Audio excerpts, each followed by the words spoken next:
സർക്കാർ നയങ്ങളെ തുറന്നു പറഞ്ഞ് വിമർശിച്ചതും സർവീസ് ചട്ടങ്ങൾ ലംഘിച്ചതുമെന്ന് ആരോപിച്ച് IAS ഉദ്യോഗസ്ഥനായ B അശോകനെ സസ്പെൻഡ് ചെയ്ത നടപടി ഭരണ രാഷ്ട്രീയ മേഖലകളിൽ വലിയ ചർച്ചയായി മാറുകയാണ്.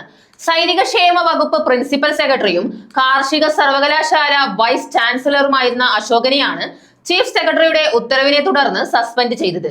സർക്കാരിന്റെ നയങ്ങളെ സമൂഹ മാധ്യമങ്ങളിലും അഭിമുഖങ്ങളിലും വിമർശിച്ചതും അനുമതിയില്ലാതെ മാധ്യമങ്ങളോട് പ്രതികരിച്ചതുമാണ് നടപടിക്ക് കാരണമായി ചൂണ്ടിക്കാട്ടുന്നത്. IAS ഉദ്യോഗസ്ഥർ പാലിക്കേണ്ട സർവീസ് ചട്ടങ്ങൾ ലംഘിച്ചതായി ഉത്തരവിൽ വ്യക്തമാക്കുന്നു.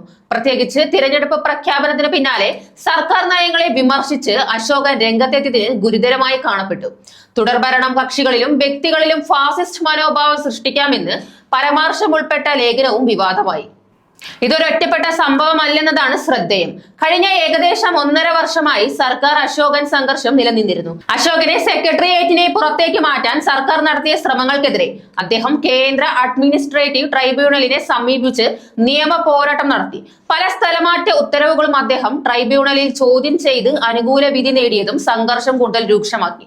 കൃഷി വകുപ്പ് പ്രിൻസിപ്പൽ സെക്രട്ടറി ആയിരുന്ന സ്ഥാനത്ത് നിന്ന് അദ്ദേഹത്തെ ആദ്യം ഭരണപരിഷ്കാര കമ്മീഷൻ ചെയർമാനായി മാറ്റി.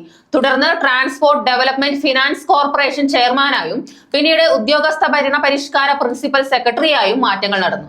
ഈ മാറ്റങ്ങൾക്കെതിരെ അശോകൻ നിയമ നടപടികൾ സ്വീകരിച്ചതിന് പിന്നാലെ ഒടുവിൽ താരതമ്യേന പ്രാധാന്യം കുറഞ്ഞതായി കണക്കാക്കപ്പെടുന്ന സൈനിക ക്ഷേമ വകുപ്പിന്റെ പ്രിൻസിപ്പൽ സെക്രട്ടറിയായി നിയമിക്കപ്പെട്ടു. ഈ പശ്ചാത്തലത്തിലാണ് വീണ്ടും വിമർശനങ്ങൾ ഉയർന്നതിനെ തുടർന്ന് സസ്പെൻഷൻ നടപടിയിലേക്ക് സർക്കാർ നീങ്ങിയിരിക്കുന്നത്.